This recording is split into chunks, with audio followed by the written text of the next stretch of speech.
on top. B indicates the magnetic field. If you inject protons over here, they make circles because they are charged particles. They make circles in a magnetic field, so they go around. But each time they come by, you hit them with a little negative electric energy, and that, of course, makes them go faster because they're positively charged. If they go faster, they go in a bigger circle.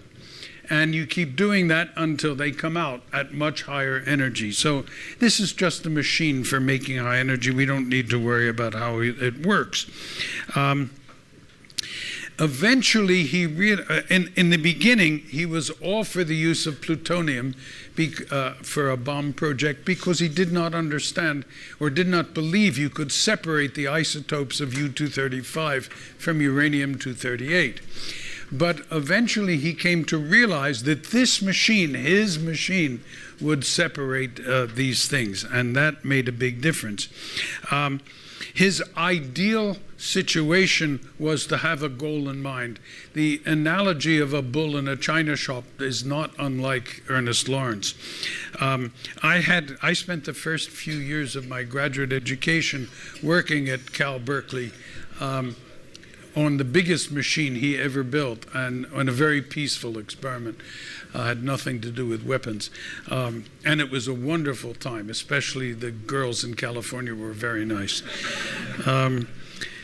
A physicist from Harvard, Kenneth Bainbridge, went to Britain to help with radar work. But Bainbridge had also worked in nuclear physics, and so he was invited to sit in with the Maud Committee. You remember the Maud Committee was the committee that G.P. Thompson had formed that had all these Nobel laureates, British Nobel laureates on it. And he too was stunned at the progress that the British had made. And this is what he wrote.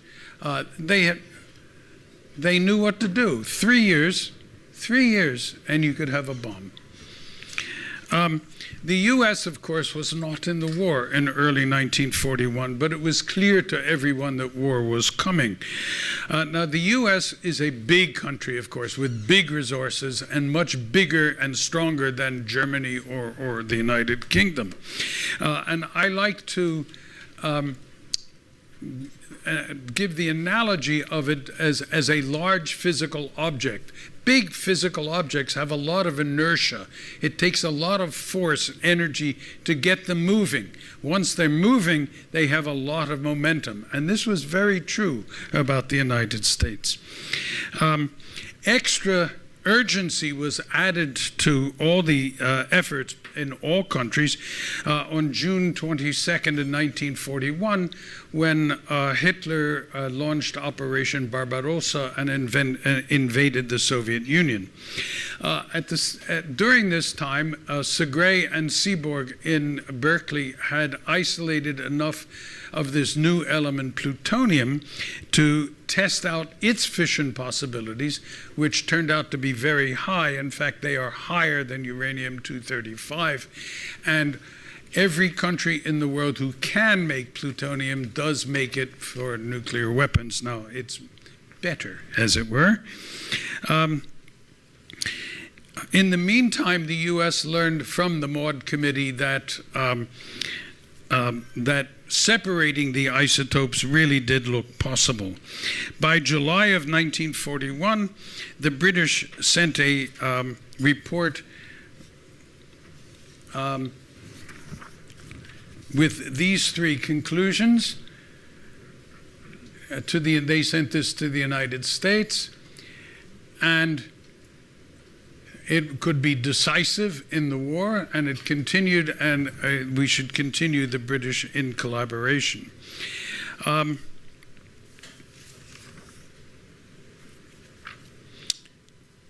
Both Bush and Conant, who were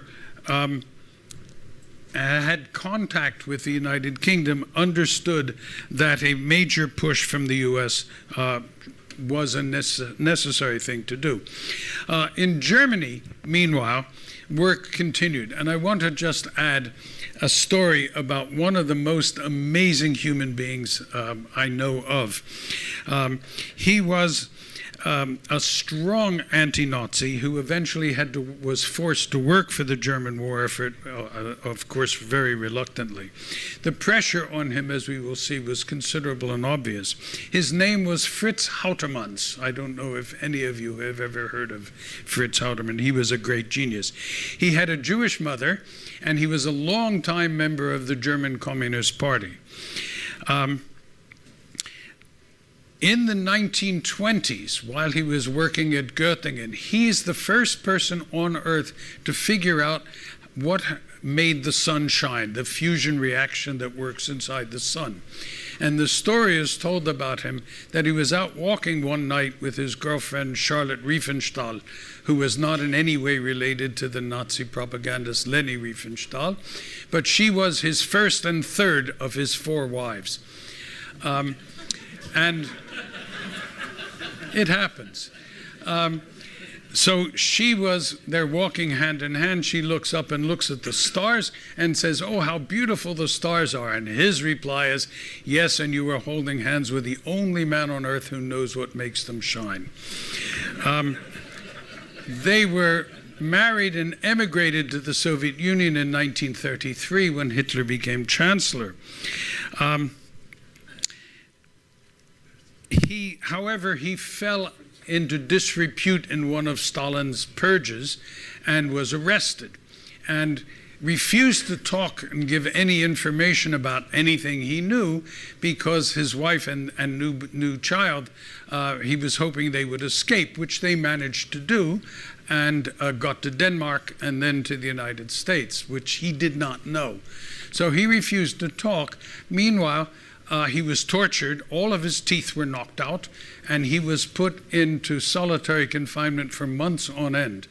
While he was in solitary confinement to maintain his sanity, he solved math problems in his head. And he solved one of the significant maths problems in his head that was outstanding at the time, and he wrote it down on pieces of soap with the end of burnt matchsticks. It's just a remarkable man.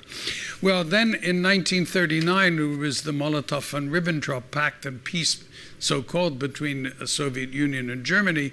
So the Soviets handed him back to the Germans. And he would normally have been killed pretty quickly, but he was protected by Max von Laue, who was a strong enough anti-Nazi and a Nobel laureate to withstand Nazi pressure. And so Houtermans was forced into working for them. By August of 1941, he knew how to make atomic bombs. Okay, but because he was a very strong anti-Nazi and he had learned to keep his mouth shut despite the lack of teeth, he did not reveal any of that stuff. He was also a heavy smoker, and so he would requisition tobacco, even though it was very heavily rationed during the war in Germany. And his excuse was that he needed it for heavy water research. And that worked for a while. And then he was found out again, and this time he was protected by Werner Heisenberg. So he had a very impish sense of humor and was terribly proud of his Jewish heritage. And he liked to say, quoted as responding to Nazi anti-Semitic remarks, saying, "When your ancestors were still living in trees, mine were already forging checks."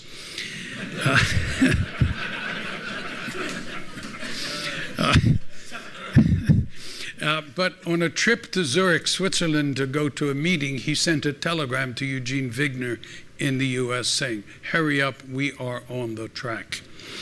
In the UK, meanwhile, Churchill's science advisor, Lord Cherwell, sent the following message to him.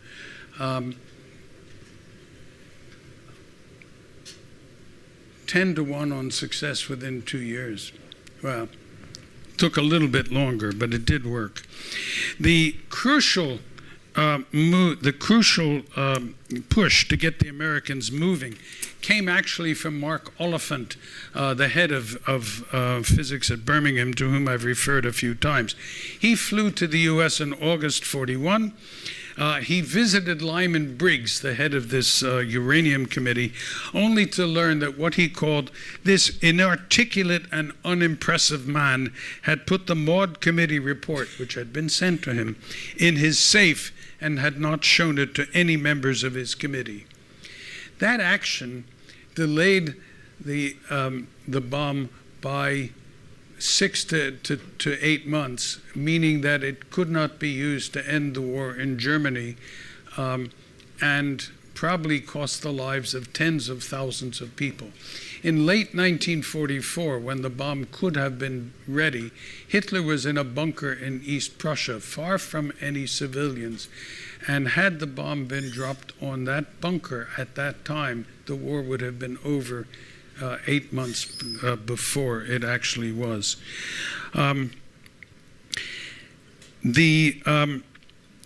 Oliphant then went on to Chicago, and he spoke with Samuel Allison, who was on this Lyman's committee, and who had, of course, no idea, and was shocked that a bomb was possible because he thought they were working on a propulsion system for submarines.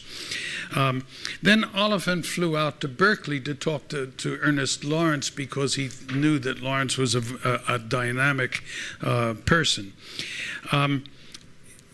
Lawrence showed him his ideas for using the cyclotron to separate ions. And he arranged for Oliphant to meet Bush and Conant. And Oliphant gave them a summary of the Maud Committee report, which was quite long.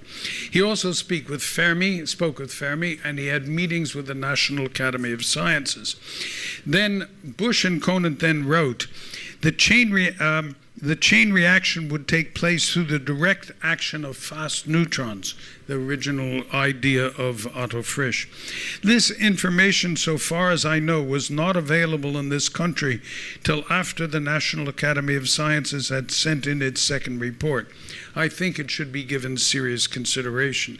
And of course, the information had been available. It was locked in Lyman Briggs' safe. Now, as an aside, there was a conversation at the time between Fermi and Edward Teller, September 1941. Fermi made a throwaway remark. He wondered, a fission bomb creates an incredible amount of energy, a huge temperature, and therefore high moving protons. Would it make enough heat to make the protons move fast enough so two protons could get really close together despite the fact that they're electrically repelled? If they could get close enough together, then the strong force between them would take over and bind them together and turn two hydrogens into helium. And the mass of helium is less than the mass of two protons. And the difference is energy from E equals mc squared. This is the largest source of energy in the universe, just about, and what makes the sun and stars shine. In stars, the protons are crushed together, but they're crushed together by the immense gravitational forces. If you think of the size of the sun as a sphere, the Earth is a dot on it that you can barely see. That's how big the sun is. So the gravitational forces are huge. Now, this remark was not serious on Fermi's part, but it made a huge impression on Teller, and one which would have near-term and long-term consequences, and eventually would lead to a fusion bomb or the hydrogen bomb in the early 50s. A bomb which is per atom anywhere between 7 and 9 times more energy than a fission bomb. However, a fission bomb is limited in size to somewhat around 1 million tons of TNT. And that's because the energy of it blows it apart and the fission stops because the atoms are so far apart. So you can't make them bigger. A hydrogen bomb, which maybe if I can bear this subject anymore, I'd talk about next year, it is unlimited in size. You put more stuff in, you get a bigger bang. The largest bomb ever, I just mentioned in the film, which I saw on when I was working on non-proliferation problems in Russia, the largest bomb ever built was built by the Russians. It was equivalent to 50 million tons of TNT. And I calculated that for those of you who know anything about London, it would kill every human being within the M25 circle and destroy all the buildings. I mean, that's a big bomb. Anyway, the Maud Committee report was eventually transmitted to Conant on the 3rd of January, and this is all 41, and on the 9th, Bush carried this report directly to the president, and he presented it to Roosevelt and Roosevelt's vice president, who at the time was Henry Wallace, and that 25 pounds, or about 11 kilograms of uranium, might explode with the equivalent force of about 18,000 tons of TNT.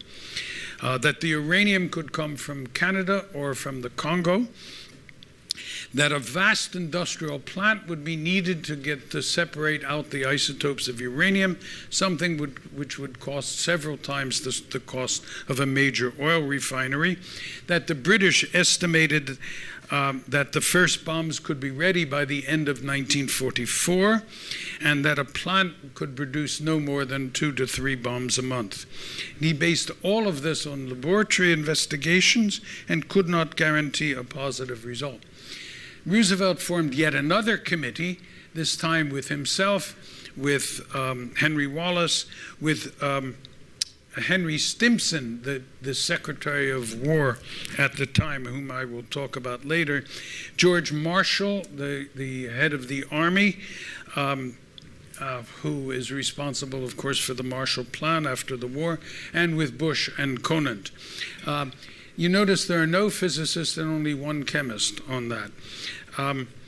Scientists were out of the question in terms of using the bomb. You could work on the project or not work on the project.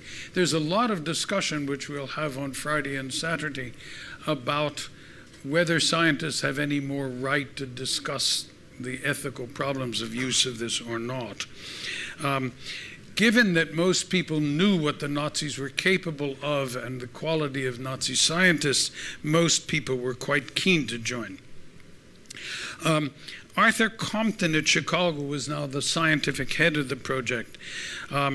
Bush and Conant went to him for yet another review of the situation, and it was suggested that Conant talk to Fermi, which he did, and he went east to talk to Fermi, who worked out on the blackboard that the amount of fissionable material needed for a bomb, the most conservative calculation was somewhere between 50 and 100 kilos.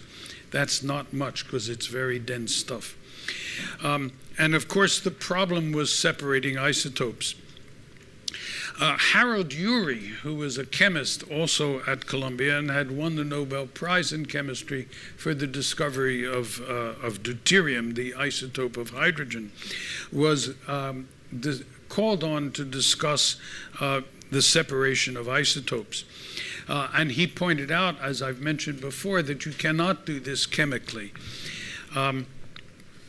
And what he wanted to do was build a centrifuge, because if you have a centrifuge spinning around, that heavy elements go out to the edges and light elements stay in the middle, and you can do that. And that is currently the best technique that everybody uses right now to separate uranium isotopes. The problem with that is that the technology was beyond 1941, because the speed with which these things have to revolve is enormous. And he estimated that it would take 40 to 50,000 centrifuges. That's a long-term project and would cost, the estimate at the time was $100 million US, which was a lot of money in those times. But Fermi and Urey had a colleague named John Dunning who tried the same thing that Franz Simon had tried in Birmingham, which was to try to use a sieve for diffusion. And he was able, again, by using a very fine copper sheet, to actually separate a little bit of U-235. And he estimated it would take about 5,000 of these sheets in a serious diffusion plant. Compton then left New York, went down to Princeton, where he talked with Eugene Wigner. And Wigner explained the fast and slow neutron process, and he endorsed the idea of Fermi to make a carbon-uranium pile. Remember, the serious problem is, are there enough neutrons to maintain a chain reaction? If you know that, then you can build a bomb. So you don't build a bomb first by separating things. You have to see whether or not it's worth it. And that's why the pile was built. Wigner, of course, knew the situation in Germany very well, and he virtually begged Compton to get moving. Glenn Seaborg went to Chicago when Compton was back and told him he was confident that he could chemically separate out plutonium from other elements because it's a different element and it has a different chemistry. And if you can make enough plutonium, he would be able to separate it. Compton called for yet another meeting on the 21st of October in 41. In Chicago. Lawrence, who was coming from California, asked if he could bring Robert Oppenheimer along. Oppenheimer, of course, was a theorist on whom Lawrence very often depended. At this meeting, the Maud Committee report was read out, and Compton discussed his recent travels and his meetings with Wigner and Fermi and Seaborg, etc. Oppenheimer said he too had calculated the critical mass, and he too agreed that the most conservative number was under 100 kilos. In Germany, Heisenberg was working in Leipzig when he received his first 350 liters of heavy water from Norway. He was now convinced that a bomb was a real possibility. And it was then in a state of concern that he made a fateful trip to Copenhagen to discuss the situation with Niels Bohr. And of course, this encounter was the center of the phenomenal play Copenhagen by Michael Frayn, which some of you, I've seen about 4 times. Because it's really interesting. It has only 3 characters, Niels and Margareta Bohr and Werner Heisenberg. It's, of course, fictitious, but it was a real meeting. Now, Bohr had returned from the US recently, and he was quite convinced that separating isotopes was out of the question, and therefore a bomb was impossible. But Heisenberg apparently asked him, was it right for a physicist to work on a weapons project? Bohr, of course, instantly knew what he was talking about and received a terrible fright, because while he believed that a bomb was impossible, he thought perhaps the Germans had made some great breakthrough and they were working full speed ahead. On the other hand, his reaction, which was very powerful, seems to have convinced Heisenberg that he had learned something in America that was something the Germans did not know, and that the Americans were well on their way to the bomb. So both men seem to have reached roughly incorrect conclusions, and Heisenberg was very unhappy about the visit. There has been, of course, 50 years after the war, there became a lot of revisionist history about what had happened. And recently there have been some discussions that maybe Heisenberg on purpose slowed down work on the bomb. From what I have read and people I've talked to, that's not correct, but who knows. Rudy Pyros, whom I talked about yesterday, wrote the following, that Heisenberg had agreed to sup with the devil and found perhaps that there was not a long enough spoon. It's a famous quote. Compton wrote a report that the word superlative is peculiar. Hardly less than 2 kilograms nor greater than 100 kilograms. Harold Urey was given the job of separating isotopes at Columbia. Lawrence was asked to pursue the problem of electromagnetic separation at Berkeley using his cyclotron. Compton traveled to Washington to meet with Bush and Conan. He added that the element 94, plutonium, should be considered as well. With so many busy people on these committees, this meeting was held on Saturday, the 6th of December, 1941. The next day, the 7th of December, 1941, of course, the Japanese bombed Pearl Harbor. The United States was in the war.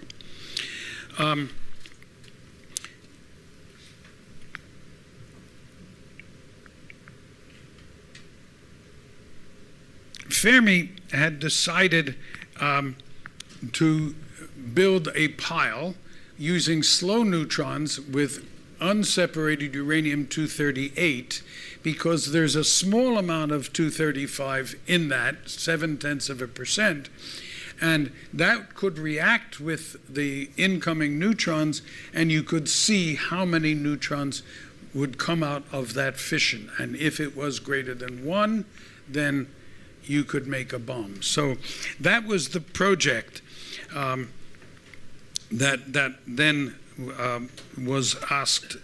Now, no one really knew what would correspond to what would constitute a critical mass. Fermi calculated that he would need 30 tons of graphite and 8 tons of uranium oxide. The crucial factor is mathematics. I'm sorry, there's one formula here, but I like this formula. So the crucial factor is this number K. K is the number of neutrons released per fission. It is in fact 2.3. Notice if it's less than 1, this is the square root of a negative number, which is not real. Okay? So it has to be greater than 1. M is the distance a fast neutron travels before it slows down enough to get captured. And so the question was measuring this number.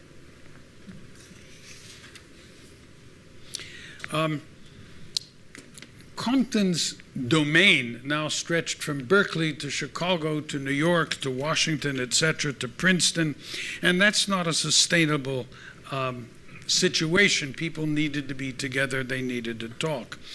And secrecy had to be maintained, which is hard over distance, and people then generated all these crazy acronym. Plutonium was called copper, U-235 magnesium, and the British called everything tube alloys, all these acronyms. And Compton created a schedule that as follows.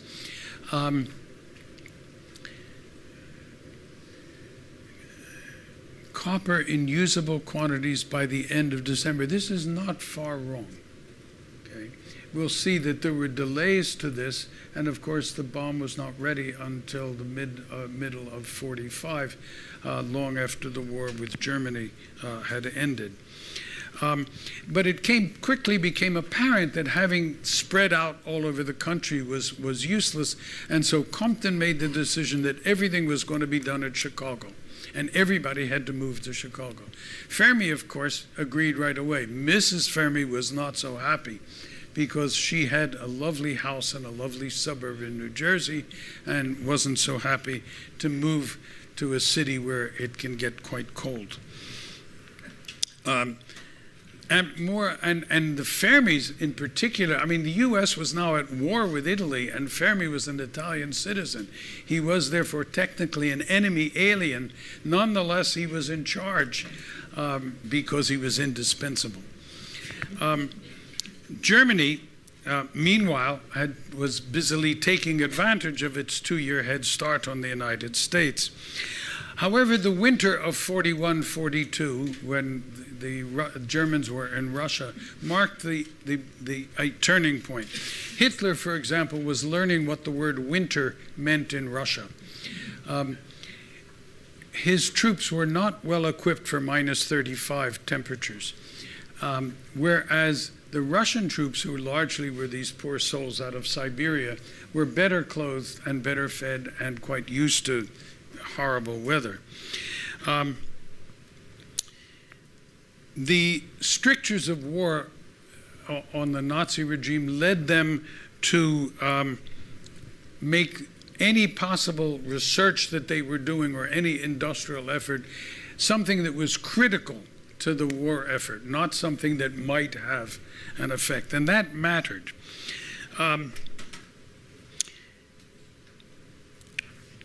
Because that put a little bit of a damper on the German nuclear research effort, Heisenberg called the meeting to try to raise the priority. And to this meeting in the February 1942, so this is an early time, he invited the very top Nazis to come to a discussion: Goering, Himmler, Bormann, Keitel, Speer. But in one of the great errors of history that change the future, like the want of a nail in the horse of a shoe, etc., etc., he sent whoever sent out the agenda sent the wrong agenda to all these big shots, and it was a list of very technical papers to be presented, and all these guys had an excuse to be somewhere else. And that situation did not get corrected until June, so they lost 4 months. Okay? But in June, they had such a meeting, and Heisenberg told Speer that a bomb was possible, but there was a lot of industrial problems with separating isotopes and making it work. Speer apparently told Hitler, and Hitler said, "We can't afford to do that," and that was basically the end of the German effort to build a bomb. Its priority was well reduced. That news never reached the U.S. In the U.S., on the other hand, Roosevelt said of this project, it should be pushed, not only with regard to development, but also with due regard to time. Time is very much of the essence. So that time rather than money became the limiting factor. Glenn Seaborg had come to Chicago, and he was given the job of producing plutonium. And he had lots of cyclotrons around the country, all of Ernest Rutherford's, the one in Chicago, there was one in Boston or in Harvard. And he could bombard neutrons with particles from these cyclotrons. From 300 pounds of uranium, he made a microscopic speck of plutonium just barely visible to the human eye. That plutonium is not made that way. Plutonium is now made in reactors, and there is an unfortunate amount of plutonium on this planet. I mean, hundreds of tons of that material.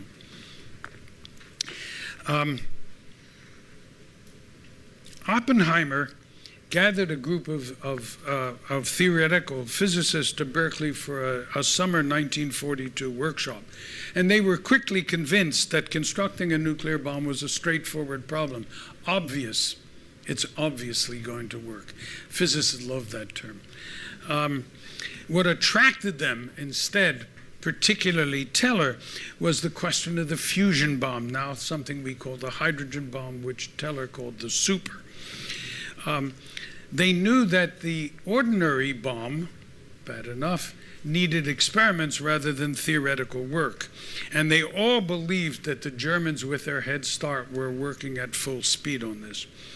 By June 42, Bush proposed to Roosevelt that the Army Corps of Engineers be brought in to build the plants necessary for the industrial efforts. And this project, which had begun with a bunch of scientists sitting around talking, now was in the hands of the military, and that's a very different organization. The Army Corps of Engineers had a man in mind. His name is Leslie Groves, and he had had a previous job of building the Pentagon. This job of building the bomb was small, by the way, compared to building the Pentagon. He's been described by compatriots as a lone wolf, and in these words: the biggest son of a bitch I've ever met in my life, but also one of the most capable. He had an ego second to none. He had tireless energy. He was a big man. We would use the word fat today. He was about 120 kilograms. A heavy man, but he never seemed to tire. The Army Office of Engineers originally, when he started the project, was in Manhattan in New York, and that's why the project was called the Manhattan Project.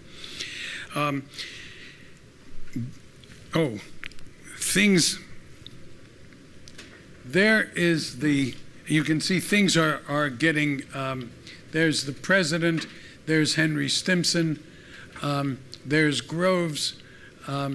You can see how many people are involved. This is later on, this is already May 1945. But there were a lot of people involved. It was a very serious project.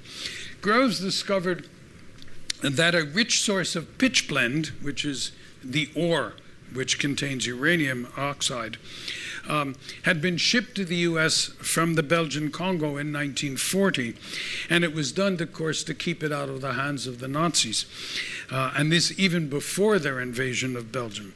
There were 1,250 tons of ore sitting in barrels on docks in New York, which he quickly bought. He also bought 52,000 acres of land along the Clinch River in eastern Tennessee, an area soon to be called Oak Ridge. Now, working with dangerous chemicals and with radioactive materials is a very serious and hazardous business, and there were accidents. For example, powdered heavy metals are known to be very dangerous. They can, in contact with air, they can catch fire. Okay? And this happened to Walter Zinn at Columbia, a famous Columbia physicist. He opened a can of thorium, which is element 90 in the periodic table, and it immediately ignited. Now, he knew that this was dangerous, so he had goggles and gloves and a rubber apron. Nonetheless, the goggles saved his eyes, but he was badly burned, and he took several months for him to recover. Worse than that was a combination of radium and ground radium and beryllium powder, which is a neutron source that was commonly used.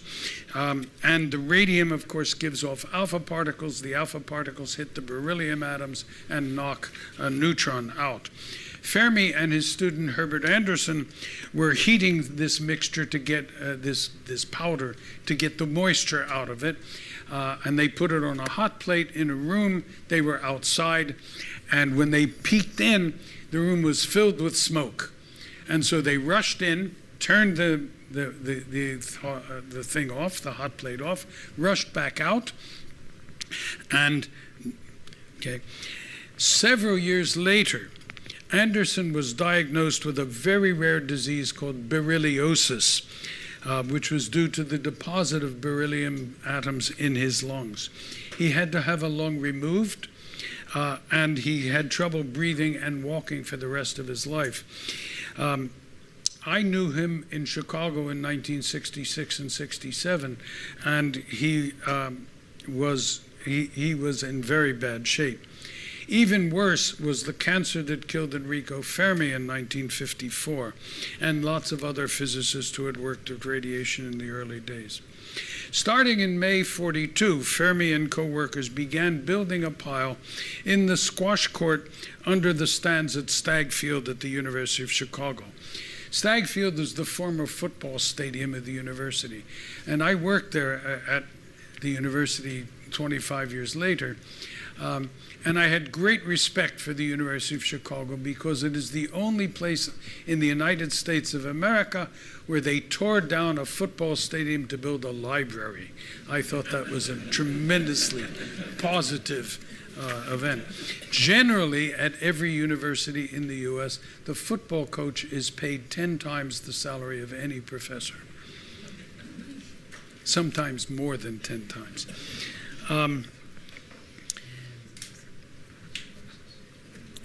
The arrangement was called CP1 for Chicago Pile Number 1. It was enormously secret, and no one was allowed to discuss it with family or friends or wives when they got home, except for Leona Wood, who was not allowed to discuss it with her husband because she was the only woman then working on the project. Fermi was particularly watched as an enemy alien. The FBI was all over the place, and they were nuts. And for example, his post was opened, and he was not allowed a shortwave radio, which he loved because it allowed him to get news broadcasts from Europe. So, now, he wanted to build the pile in the shape of a sphere, using layers of graphite with holes in it into which spheres of uranium would be placed.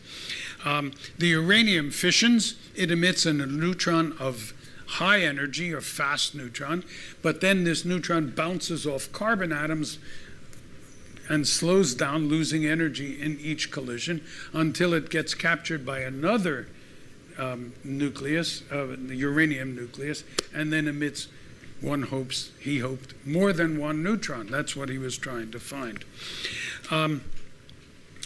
And of course, as I mentioned, pure graphite was necessary. The purer, the better, to get rid of the boron contamination, which is normal in normal graphite, and boron is a big eater up of, or capturer of neutrons. The shape of a pile as a sphere meant that the lower half, of course, had to be supported, and lots of wood was also necessary. Air was a problem because air also absorbs neutrons. And so Fermi originally thought of pumping all the air out of the room. But then everybody would have to work in a diver's suit, and that was not possible. And so Herbert Anderson was able to go to a big tire manufacturer and get a rubber bag 6 meters on a side to surround the entire thing. By September of 42, large quantities of very pure graphite were arriving, as well as 30 tons of uranium oxide ore a month. The Manhattan Project was the highest priority work in the United States. Ore had to be, which was a powder, had to be compressed into spheres, and they had a big heavy-duty press to do that. But the real problem is in this graphite because it's black, greasy, heavy, and it had to be machined down into very smooth surfaces so it fit as well as possible, and logs had to be made out of it. And then semi-spherical holes had to be put in so that the sphere could be dropped in and then another one come on top. Moreover, slots were put in for cadmium control rods, because cadmium is very, very good at swallowing up neutrons, and so if there was a problem, you could put a cadmium rod in, and that would stop the reaction because it would kill all the neutrons. There is a scale picture of CP1. It's a big device. There is a human being. These are graduate students at the top, of course. Groves showed up in October of 42, pushed very hard for results, and then left for Berkeley to see what was going on with the plutonium work. Now, he had also bought land in Hanford, Washington. Hanford being an isolated little village close to the Columbia River, so he had lots of water, and close to the Grand Coulee Dam, so there was lots of electricity, and they were building piles there to make plutonium, which is what actually supplied that. And so he had convinced the DuPont company to take over the running of the plant. And DuPont didn't want to do that, but eventually they agreed under the condition that they would be paid $1, because they did not want to look as a company that made a profit from war work. How much the world has changed these days. By mid-November, Fermi had 2 12-hour crews a day crew under Walter Zinn, a night crew under Herb Anderson, and they managed 2 layers per shift. As construction, he had predicted that he needed 76 layers, but as construction proceeded, they got purer and purer graphite, so he was able to get rid of the rubber bag and reduce the number of layers necessary. And he calculated that somewhere around layer 56 to 57, the magic number K would be greater than 1. And that meant a sustaining reaction would just become possible. He also collapsed the sphere, making it somewhat ellipsoidal. The crew reached 57 layers on the 1st of December, 1942. Anderson, in accordance with an agreement with Fermi, removed all the cadmium rods. They had cadmium rods that they put in and locked, and only Zinn and Anderson had the keys to take them out. But at this time, on the 1st, he took them all out, except one, and he measured the neutron count, and it became completely obvious that this thing taking that last one out, would make the reactor go critical, that is, greater than 1. So they stopped work, they put them all back, put all the locks back in, and that was the end. The pile then had 350,000 kilos of graphite, 37,000 kilos of uranium oxide, and almost 6,000 kilos of pure uranium metal. All the uranium, of course, was natural uranium, so that there was only 0.7% of really fissionable things. The reactor was not a power generating reactor. It would generate about 0.5 watt of electricity, not enough to light a light bulb, of course. In normal reactors today, they make a lot of heat. The heat is taken off by like a coal-fired power plant or a gas-fired power plant, which heats a liquid. The liquid is taken off. It's blown against a turbine to turn a turbine wheel. That turns a generator. In turn, that generates electricity. So it's just a means of making basically hot water. After each day's construction, Fermi compared the results, the neutron rate, with his calculation to make sure he understood what was happening. He calculated it using a machine, the calculator of the day, which the young people in this room will never have seen, probably. This is a calculator. It's an analog calculator, not a digital calculator. It's called a slide rule because it slides.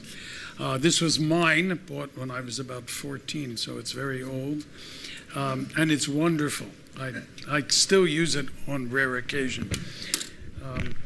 I've showed my kids how to use one of those. They've never seen one, of course. Now, the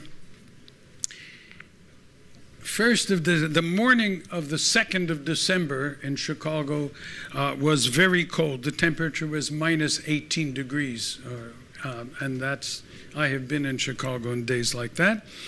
The State Department on that day announced that over 2 million Jews had been murdered so far. 5 million more were in severe danger.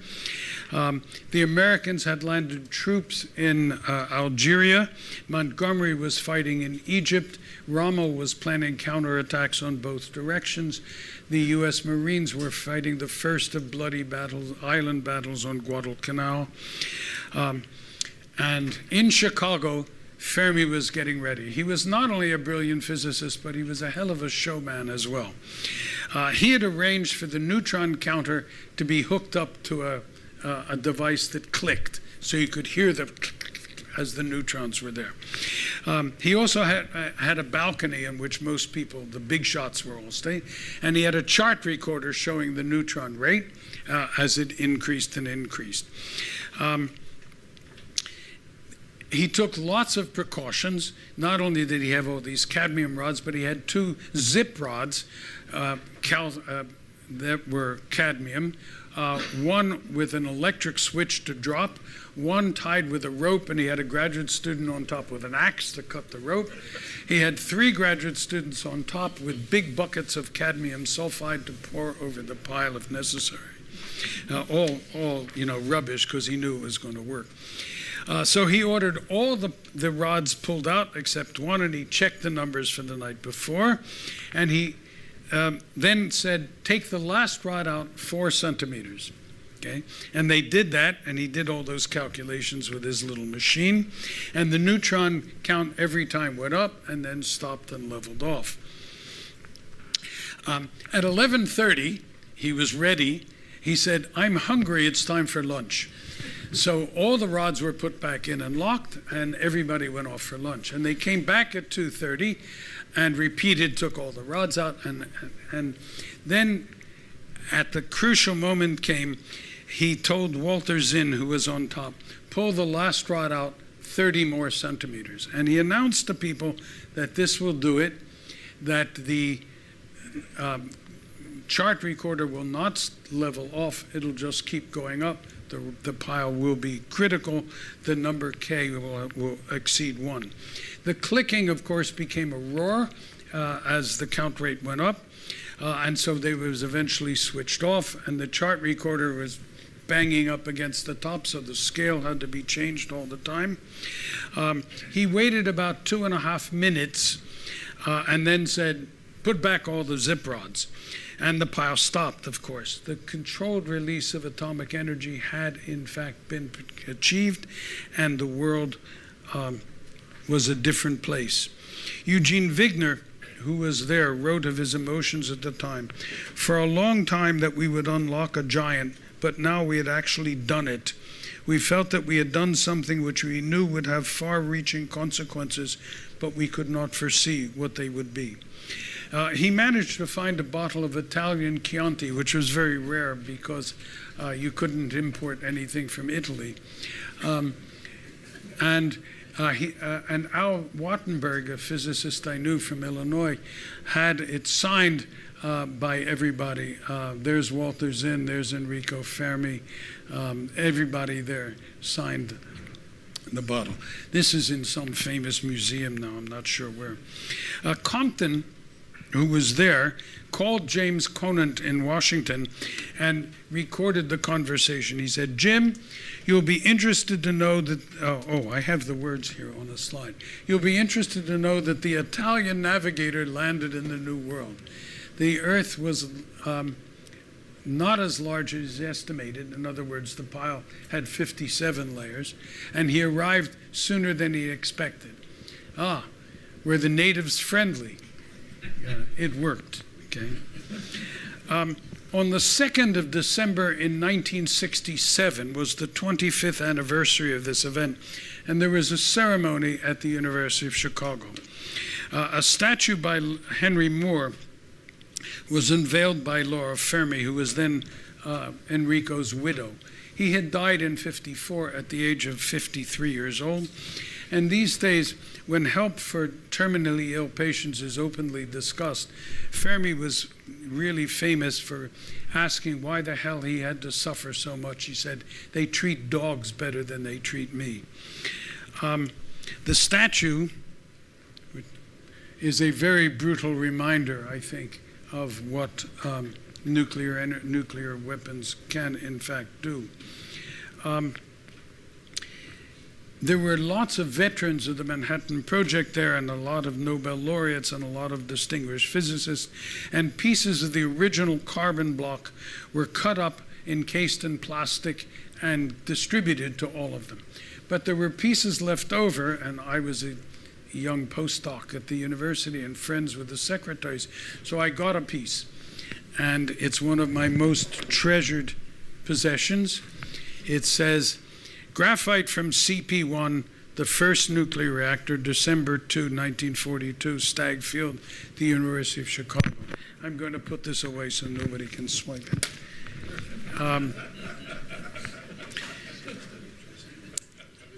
I mostly got that because Glenn Seaborg, who was a Swedish immigrant, heard me talking to my year-and-a-half-old daughter at the time, and we raised her in Swedish, and so I was speaking Swedish to her, and Seaborg overheard, and so that's where I got.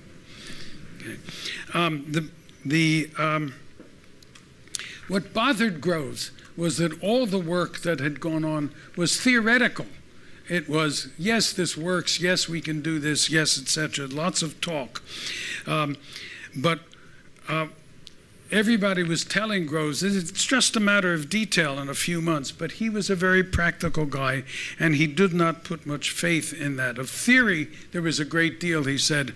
Of practical anything, proven knowledge, there's nothing. He was worried about making a bomb, something that would actually go off and actually fit in an airplane.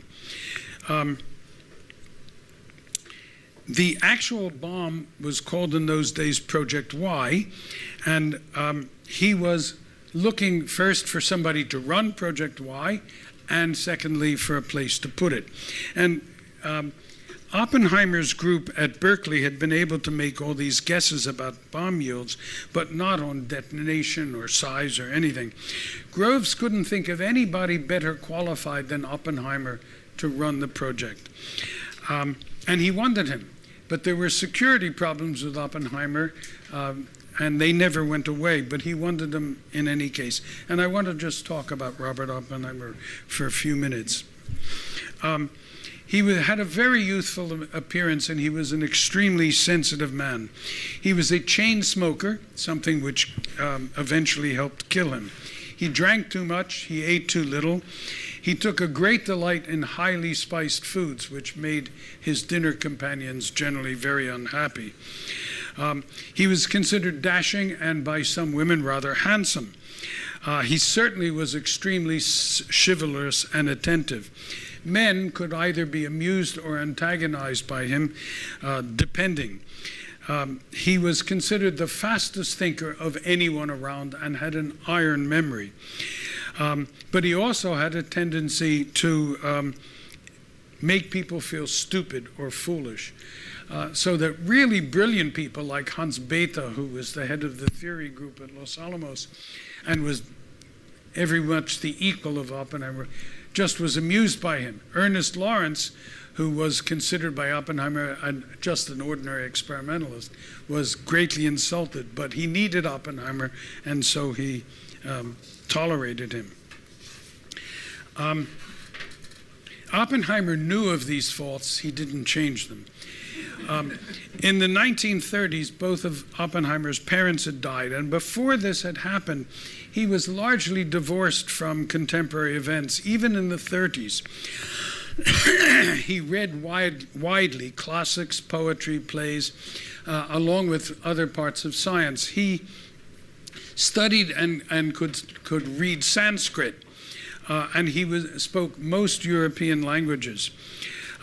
But he was unaware of the Great Depression, he was unaware of economics, and all this began to change in 1936.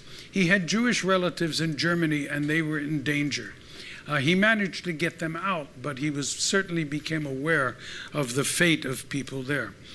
He also became aware of economics because he had a lot of really brilliant students, but he couldn't find jobs for them because there weren't any jobs. So he understood that politics and economics could affect people's lives, and this made him get interested particularly in left-wing politics. And so he became deeply involved with a young woman named Jean Tatlock, who was a member of the Communist Party of the United States, and they came very close to getting married. And she introduced him to all these people of very left-wing basis. But then he met Catherine Pining, Kitty, as she was called, in 1939, a woman he would eventually marry. She had been previously married 3 times. The second time to Joe Dallet, who was the secretary of the American Communist Party, and he had been killed in 1937 fighting in Spain. But by 1939, she was terribly disillusioned with communism. The word of the Stalinist purges was getting out and so forth. People were wising up to what Soviet Union was really about. And so with her relationship with Oppenheimer, she weaned him away from his left-wing friends. Groves considered Oppenheimer a true genius.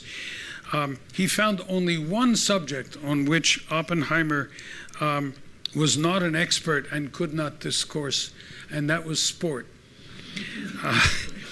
So Grove made his personal decision already by the mid-October of 42, before the pile was done, and he overrode all the security. I mean, he was a tough guy. He went to Britain to help with radar work, but Bainbridge had also worked in nuclear physics, and so he was invited to sit in with the Maud Committee. You remember the Maud Committee was the committee that G.P. Thompson had formed that had all these Nobel laureates, British Nobel laureates on it. And he too was stunned at the progress that the British had made. And this is what he wrote. They knew what to do. 3 years, and you could have a bomb. The U.S., of course, was not in the war in early 1941, but it was clear to everyone that war was coming. Now, the U.S. is a big country, of course, with big resources and much bigger and stronger than Germany or the United Kingdom. And I like to give the analogy of it as a large physical object. Big physical objects have a lot of inertia. It takes a lot of force, energy to get them moving. Once they're moving, they have a lot of momentum. And this was very true about the United States. Extra urgency was added to all the efforts in all countries on June 22nd in 1941, when Hitler launched Operation Barbarossa and invaded the Soviet Union. During this time, Segre and Seaborg in Berkeley had isolated enough of this new element, plutonium, to test out its fission possibilities, which turned out to be very high. In fact, they are higher than uranium-235. And every country in the world who can make plutonium does make it for nuclear weapons. Now, it's better, as it were. In the meantime, the U.S. learned from the Maud Committee that separating the isotopes really did look possible. By July of 1941, the British sent a report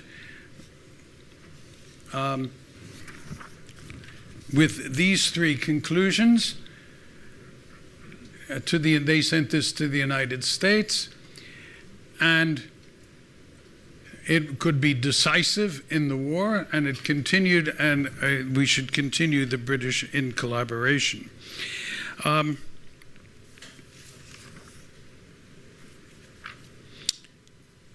Both Bush and Conant, who were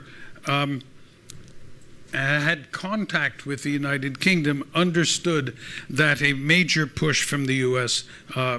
Was a necessary thing to do. In Germany, meanwhile, work continued. And I want to just add a story about one of the most amazing human beings I know of. He was a strong anti-Nazi who eventually was forced to work for the German war to do, and got to Denmark and then to the United States, which he did not know.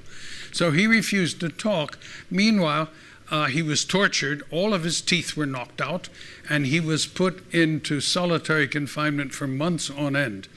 While he was in solitary confinement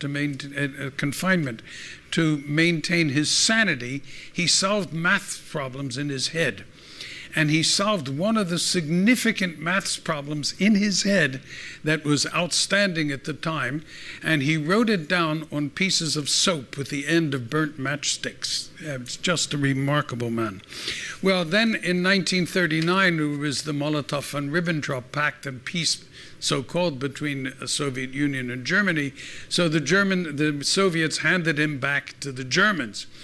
And he would normally have been killed pretty quickly, but he was protected by Max von Laue, who was a strong enough anti-Nazi and a Nobel laureate to withstand Nazi pressure. And so Houtermans was forced into working for them. By August of 1941, he knew how to make atomic bombs. Okay, but because he was a very strong anti-Nazi, and he had learned to keep his mouth shut despite the lack of teeth, he did not reveal any of that stuff. He was also a heavy, heavy smoker, and so he would requisition tobacco on top. B indicates the magnetic field. If you inject protons over here, they make circles because they are charged particles. They make circles in a magnetic field, so they go around. But each time they come by, you hit them with a little negative electric energy, and that, of course, makes them go faster because they're positively charged. If they go faster, they go in a bigger circle. And you keep doing that until they come out at much higher energy. So this is just a machine for making high energy. We don't need to worry about how it works. Eventually, in the beginning, he was all for the use of plutonium for a bomb project because he did not understand or did not believe you could separate the isotopes of U-235 from uranium-238. But eventually, he came to realize that this machine, his machine, would separate these things, and that made a big difference. His ideal situation was to have a goal in mind. The analogy of a bull in a china shop is not unlike Ernest Lawrence. I spent the first few years of my graduate education working at Cal Berkeley on the biggest machine he ever built, and on a very peaceful experiment. Had nothing to do with weapons. And it was a wonderful time, especially the girls in California were very nice. A physicist from Harvard, Kenneth Bainbridge, of course, very reluctantly. The pressure on him, as we will see, was considerable and obvious. His name was Fritz Houtermans. I don't know if any of you have ever heard of Fritz Houtermans. He was a great genius. He had a Jewish mother, and he was a long-time member of the German Communist Party. In the 1920s, while he was working at Göttingen, he's the first person on Earth to figure out what made the sun shine, the fusion reaction that works inside the sun. And the story is told about him that he was out walking one night with his girlfriend Charlotte Riefenstahl, who was not in any way related to the Nazi propagandist Leni Riefenstahl, but she was his first and third of his 4 wives. And it happens. So they're walking hand in hand. She looks up and looks at the stars and says, "Oh, how beautiful the stars are." And his reply is, "Yes, and you were holding hands with the only man on earth who knows what makes them shine." They were married and emigrated to the Soviet Union in 1933 when Hitler became chancellor. However, he fell into disrepute in one of Stalin's purges and was arrested and refused to talk and give any information about anything he knew because his wife and new child, he was hoping they would escape, which they managed